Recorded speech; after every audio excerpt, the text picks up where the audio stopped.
So something a little different this time. This is part of a professional doctorate in healthcare science that I'm doing with Staffordshire University.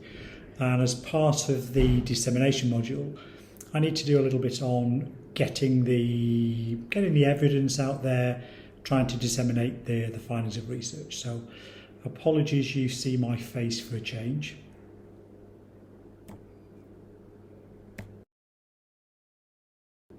This particular module, it's pretty much the last one along the doctorate process, which is developing advanced clinical research, practice and dissemination. So it's all about getting the information out there. It's all well and good to do some research, but you've got to get the information out there, otherwise what's the point of producing all this wonderful work? So module code BIOL 80003 and it is assignment 3.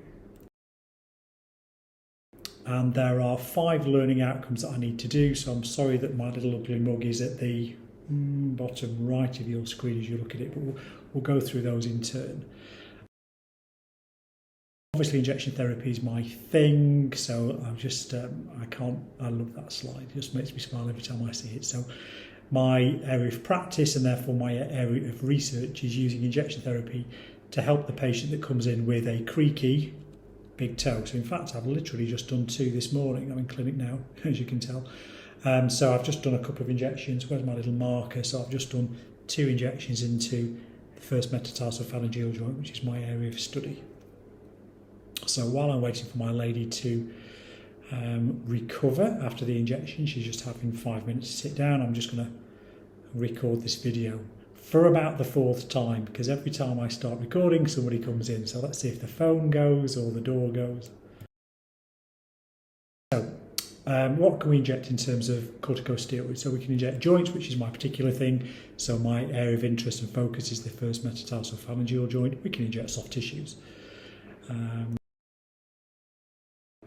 The aim of treatment is either for a diagnostic value, pain relief or aspiration. So particularly the patient that's coming today, she's been on the books for 3 years. So one of the bits of work I'm doing as the overall doctorate is I'm doing a case series, and now I've got 6 patients now who've got end-stage arthritis, who've been having injections as part of their overall management. And the perceived wisdom is that steroid injections don't do well with end-stage arthritis. Well, I've got a number of patients that are doing well with it.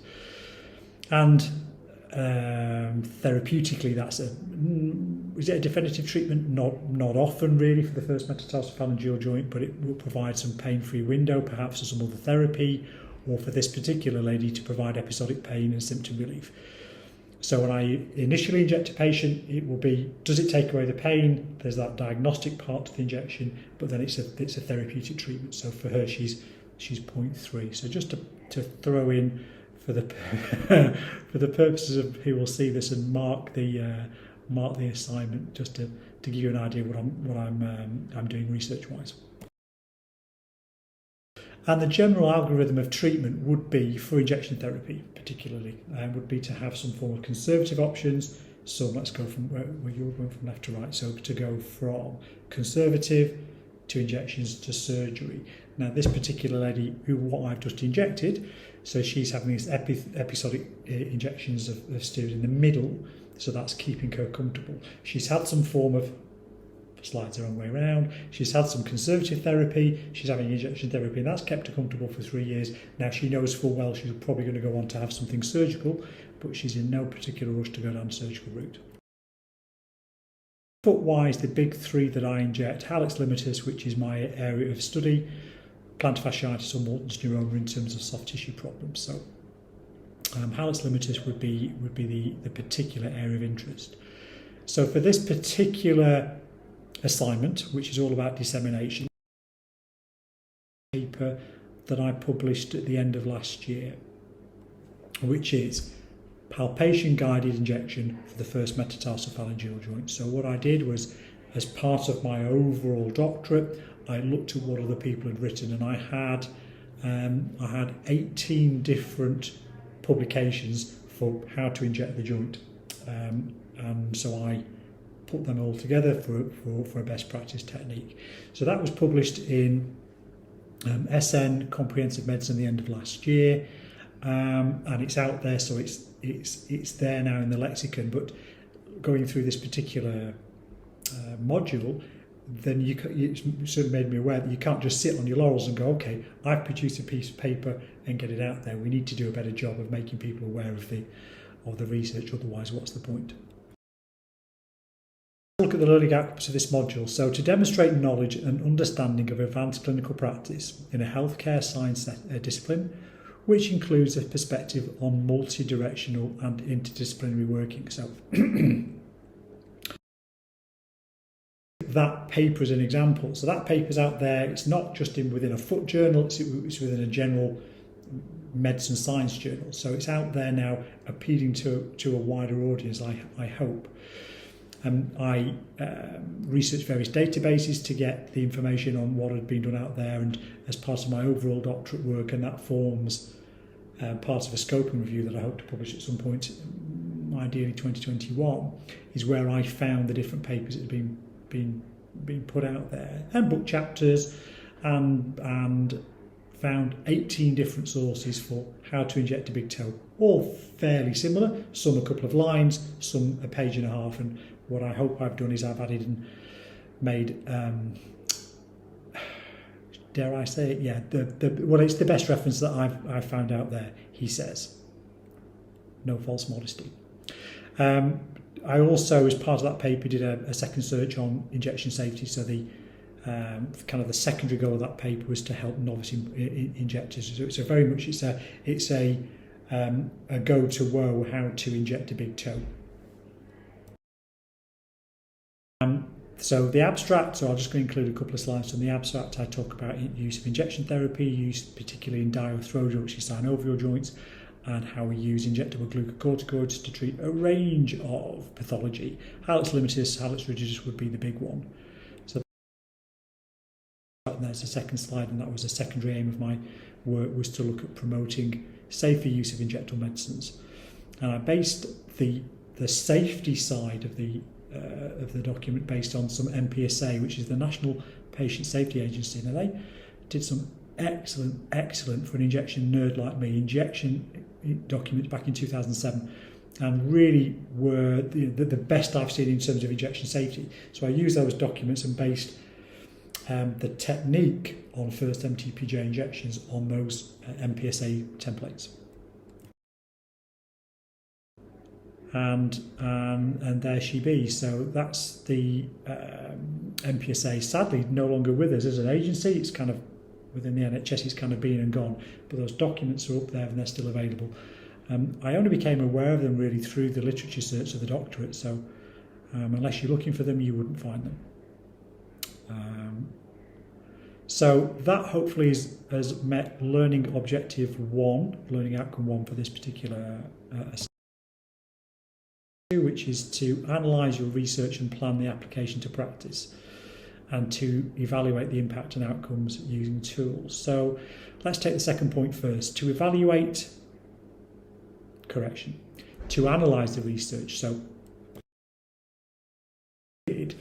there are lots of different tools that you can use. I'm a particular fan of the CAS checklists and Critical Appraisal Skills Programme. There are a number of different CAS tools for different types of publications, be it systematic, be it qualitative, be it quantitative.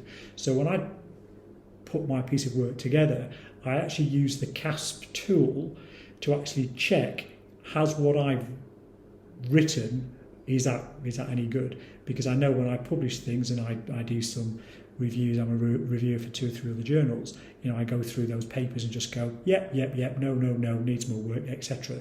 So the very least I could do before I presented my own work for publication was to say, right, does that pass muster? So I use the CASP tool to kind of auto check, and then that allows you to analyse the work. The next phase of the overall project, it's really in about 5, the overall doctorate's in kind of 5 or 6 different sections, is actually look at injection therapy accuracy. So what I did is the next piece of work was to take some contrast material. This is a radio opaque dye. Got some cadaver labs, and so the big C-shaped thing you see on the side is an X-ray machine. So I injected some dye into big toes using a palpation-guided technique that I'd written up in that previous paper to see whether the technique was accurate or not. So that's part of the prospective piece of work. And that hopefully I will also publish. That's probably going to be the back end of 2021. So synthesize and present key aspects of the research findings in a manner and a standard professionally associated with a subject specialism. So that's very much my piece from the end of last year. This is how to present my piece of work. So that hopefully answers learning outcome number 3. Body of the work. What I've done is very much a step-by-step guide from 1 to 65 steps to how to do the injection of a big toe. Based on some of my earlier work, which I'd done, that was in 2010, my injection therapy book that I wrote with Stuart Metcalf and myself, which is available at all good bookshops. And if you look on Amazon, you'll be able to find it there. Had some interesting reviews on Amazon. So clear, concise and easy to use. It is invaluable for any clinician who's embarking on injection therapy as part of their clinical practice. Ian Riley is again doing for podiatry what Sharon Stone did for police interrogation. Now, I'm not quite sure what that means. Thank you, Tori, whoever you are, but she gave me 5 stars, so I'll take it. Number 4 then, comprehensively and critically understand the publication and dissemination process appropriate for the subject specialism, community of practice, including peer review. So this particular paper that I've talked about was absolutely was peer reviewed. And there's a discussion, and I look at how the paper is going to be used, so it's very much about having it out there for the greater good. But in terms of peer review, well, so I keep everything on my computer with, for this one particular paper, all the different versions, interactions, emails that I had with the different publishers. So 1, 2, 3, 4. So it got to version 20 in terms of edits. So it obviously been internally edited by me, my 2 profs, who had been very useful at critiquing the work. Then it went forward to publication. So Journal 1 knocked it back, Journal 2 knocked it back, Journal 3 accepted it, and then I had more edits and lots of emails back and forward. So publishing for the greater good, yeah, I think I probably understand the process a little bit now, and it's not straightforward. It requires some perseverance. Number 5 then, so present, exhibit or publish using digital or social media, which is what this particular thing is about. So YouTube is my weapon of choice when it comes to social media, but I will use some other platforms as well. That particular piece of work that you're watching now, it's on YouTube. Obviously, you're here now. Within my YouTube channel that I had for a few years, the various different playlists. The main one has been around injection therapy, so I'll add it to this particular playlist.